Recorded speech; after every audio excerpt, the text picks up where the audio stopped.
hello and Merry Christmas. I have come here from another dimension, where I was watching Martin Scorsese's Uncanny Spider-Man, starring Charlie Plummer as the web-slinger, Christoph Waltz as Craven, Leonardo DiCaprio as Ned Hobgoblin, Leeds, and Chloe Grace Moretz as Gwen Stacy. It was a very dark movie for Marvel, involving torture techniques, which I didn't know existed. The radical departure from the source material, I found fascinating. Like instead of the Goblin giving Gwen flying lessons on top of the George Washington Bridge, he just beats her to death with a baseball bat at Yankee Stadium. If this film was in this dimension, I would recommend it. However, I was summoned here because the lazy person who runs this channel decided to go to Walt Disney World. In other words, Mickey Mouse is more important than you, the viewer. This channel's supervisor did prepare a top 6 list of the funniest Rick and Morty Deaths. Why top 6? Consistency is not one of this channel's strengths. Now here's the list.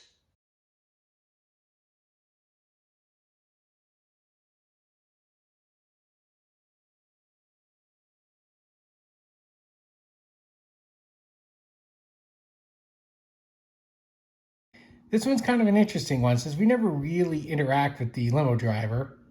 We only really see his silhouette.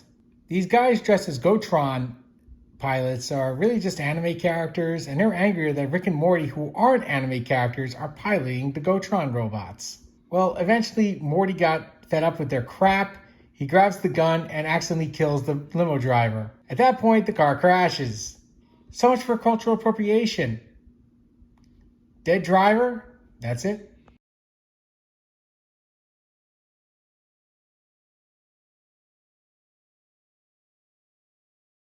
Okay, this one takes a while to develop. Now, Morty goes into the dimension he calls Narnia.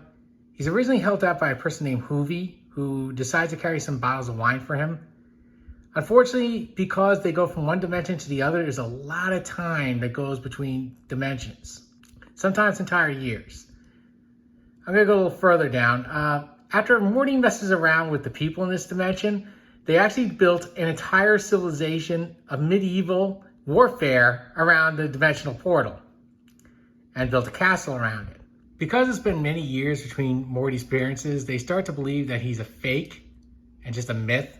And even a prince decides to call out his father in this stupid belief that this Morty guy will come back and haunt them.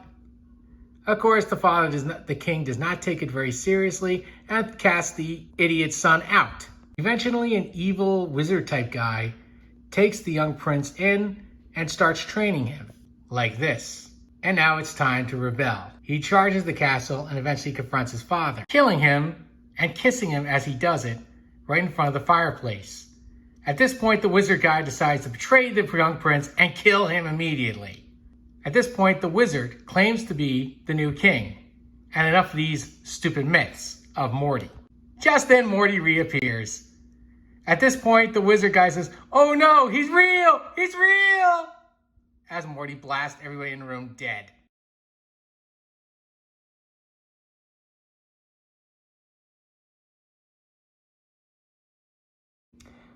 Now we meet Hothead Rick earlier in the Council of Families of Rick Sanchez's.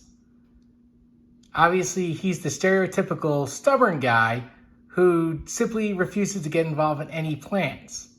Which is weird because that's something that Rick Sanchez is supposed to do. And obviously he does not want to be part of the Super Gotron team.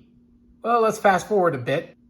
At this point, the Super Gotron team is celebrating at a huge event that Rick C-137 is hosting with Little Rick. While Morty's out taking care of the Gotron anime team, Hothead Rick decides to attack the meeting banquet. He only has a partially assembled Gotron robot and is just basically destroying it 1 foot as one of the red ferrets destroys his machine. In one act of defiance, Hothead Rick immediately shouts out his name and gives the finger. And then the red ferret sets him ablaze, killing him. His last words being, "Well, I should have saw that one coming."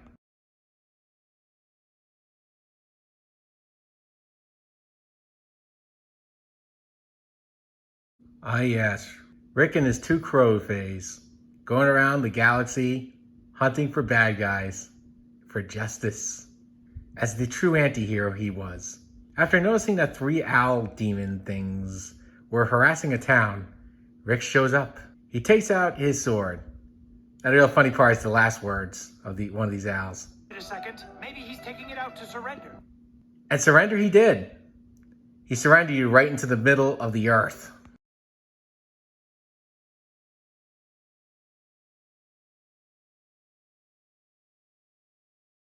Okay, after Planetina goes on a rampage trying to clean up the environment, she immediately goes to a bunch of coal miners. The coal miners, don't forget, are just basically doing a job. They remind her that, there's something called democracy, and yeah, they voted to keep coal. Planetina then starts to accuse these men of murdering the earth. At this point, after the coal miners decide to go back to work, she goes full Super Saiyan. She starts blasting every coal miner she sees, basically destroying the entire site. Needless to say, the body count in this one is pretty ridiculous.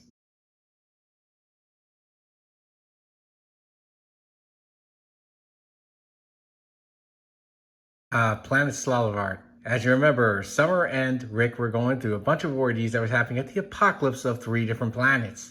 Slovar was the second one. As Summer was getting high and enjoying her time at the orgy, she realized that Rick brought along a stowaway from the previous planet. Summer obviously gets very annoyed by this. As they leave the planet starts being sucked into a black hole. They start cheering until they realize that being sucked into a black hole means they're going to be sucked into a black hole. The best lines of the year. Why are we cheering for this?